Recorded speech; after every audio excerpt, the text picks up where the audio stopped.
क्या घबरा गए? मैं कह रहा था कन्हैया से कि गड़बड़ मत करो, गड़बड़। मुझे लगता है पूजा में कहीं ना कहीं, अभी देखो इनका दिमाग, अभी 5 मिनट पहले खूब हंस रहे थे, कूद रहे थे, खेल रहे थे, अब 5 मिनट के बाद में क्या कह रहे हैं कि अभी कुछ तो गड़बड़ हुआ है, देखो तूफान आ गया, कुछ तो अशुभ हुआ है। कृष्ण भगवान सोचने लगे कि अब तो और कहानी खराब हो जाएगी, ये तो जो किए कराए पे सारा पानी फिर जाएगा। इंद्र ने कहा इतने में नहीं मान रहे हैं, अब क्या करें? सारे जितने भी वर्षा के नक्षत्र हैं सबको ऑर्डर दे दिया कि जा करके गोकुल में, वृंदावन में, वर्षाने में इतनी बरसात कर दो, इतनी बरसात कर दो कि गोकुल वाली तबाही मच जावे। ए बाप रे, इतनी बात कहते तो साथ ही खूब झे इतना हवा तूफान बारिश झे झकोरा।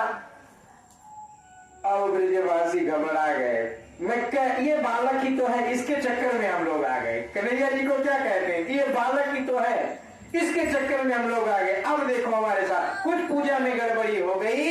अब देखो इतना तूफान मैंने अपने जीवन में नहीं देखा कि कभी गोकुल में, वृंदावन में आया। अरे भैया, अब बालक के चक्कर में नहीं पड़ना। कृष्ण भगवान सोचने लगे इससे पहले मेरी ज्यादा इंसल्ट हो जाए, कुछ कर देना चाहिए। ब्रजवासियों, घबराने की जरूरत नहीं है। अरे कैसे ना घबराए भैया, यहाँ जान बचाना भारी है। तुम चिंता ना करो, तुमने जिनकी पूजा किया है उन्हीं से कहो कि वो तुम्हारी रक्षा करें। अब तो हाथ जोड़ करके हे प्रभु गोवर्धन भगवान हमारी रक्षा करो, हमारे गैयों की रक्षा करो, हमारे घर की रक्षा करो, हमारे परिवार की रक्षा करो। भगवान ने कहा इसे थोड़ी होता है, आप लोग थोड़ा थोड़ा सहारा लगाओ। ये उठ जगह पगला गया, गोकुलवासी कह रही है बालक पगला गया। अब कह रहा पहाड़ उठाओ, मतलब मेरे से 50 किलो का टीला उठाया नहीं जाएगा। ये 7 कोस के इतने बड़े लंबे चौड़े पर्वत को कह रहा है कि उठाओ, ये उठ जाएंगे। ठाकुर जी ने कहा भैया जरा प्रयास तो करो, अभी आपने प्रयास ही नहीं किया। और जैसे ही ब्रजवासियों ने अपना जरा सा हाथ लगाया, ठाकुर जी ने ऐसे नजरे करके अपनी कनिष्ठिका उंगली के नाखून पे ही जैसे लगाया, तैसे गोवर्धन पर्वत 7 कोस का उठ गया। बोल गोवर्धन भगवान की, बोल वृंदावन बिहारी लाल की। आ जाओ ब्रजवासियों। गोवर्धन उठा करके भगवान खड़े हो गए, बिल्कुल टेढ़ी मुस्कान तिरछी चितवन लेकर के सभी लोगों को बुला लिया। अब 7 कोस का छत पड़ गया हो, समझ लो लिंटर पड़ गया हो, तो कितने लोग उसमें बस जाएंगे। और इधर इंद्र ने पूरा जोर लगा दिया, बहा दो गोवर्धन को, बिल्कुल उठा के गोकुल को डुबा दो, इतना पानी बारिश कर दो। और जब पूरा प्रयास कर लिया, चारों तरफ पानी भर गया। अब मथुरा में जाकर के देखो गोकुल का क्या हाल है। जब इंद्र आते हैं तो देख रहे हैं कि गोकुल में चिड़िया अपने होठों से धूल उड़ा रही हैं, कितनी बारिश के बाद। और जब इतनी बारिश हो गई, वहां धूल उड़ रही है, सब अमन चमन से रह रहे हैं। इंद्र को पता चल गया कि मैंने गलत बंदे से पंगा ले लिया। जा करके भगवान की शरणों में गिर गए। बोल गोविंद भगवान की। 7 दिन तक की लगातार बारिश हुई थी, बताओ 7 दिन और रात। भगवान 7 दिन लगातार बिल्कुल खड़े ही रह गए।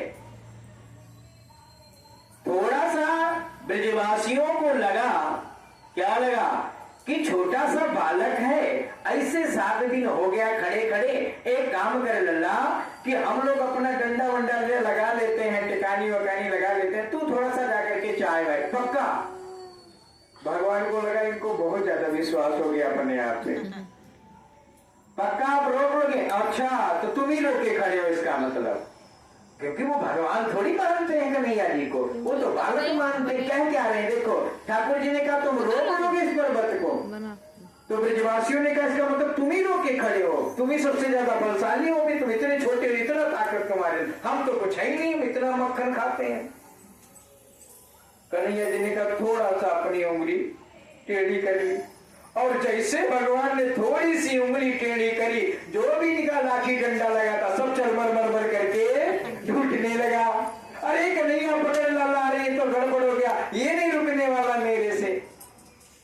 ठाकुर जी ने अपनी देखो ठाकुर जी की पावर देखो, फिर उंगली टेढ़ी ऐसे लगा ली। लेकिन सब लोग सोच रहे हैं कि इतना छोटा बालक इतना बड़ा पर्वत उठा कैसे रखा है, लेकिन वो रख भी नहीं सकते। कन्हैया एक बात बता लल्ला कि तूने इतनी छोटी उम्र में इतना पावर कहां से आ गया। ठाकुर जी ने कहा कि जो गैया यहाँ पे चारा खाती उन्हीं गैया का तो हम माखन खाते हैं, उन्हीं गैयों के माखन से तो ये अच्छा इतना ताकत होता है माखन में। हाँ इतना ताकत होता है माखन में। 7 दिन तक भगवान लगातार खड़े रह गए और जब 7वें दिन इंद्र ने आकर के क्षमा मांगा, प्रार्थना किया, तब जाकर के भगवान ने पर्वत को अपने स्थान पर रखा, इंद्र का घमंड मर्दन को चूर कर दिया। बोल गोविंद भगवान की जय। जब एकदम एका यानी परिवा को पर्वत को रख करके और सब लोग मामला शांत हुआ, तब मैया ने उन्हें 56 प्रकार का भोग लगाया। क्यों लगाया? 56 ही प्रकार का भोग क्यों लगाया? क्यों? क्योंकि 24 घंटे में 8 पहर होता है। कितना पहर होता है? 8 पहर।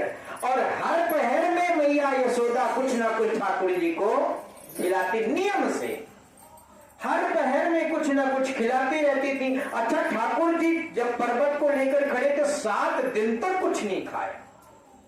इसलिए मैया ने कहा, माँ का तो हृदय माँ का ही होता है, मैया ने कहा कि यदि ये 7 दिन तक कुछ नहीं खाया है तो मैं इसे 56 प्रकार का भोग लगाऊंगी। बोल गोविंद भगवान की कि मैं तो गोवर्धन पे जाऊं मोरे वीर ना माने मोरे मनवा, मैं तो गोवर्धन पे जाऊं मोरे वीर ना माने मोरे मनवा,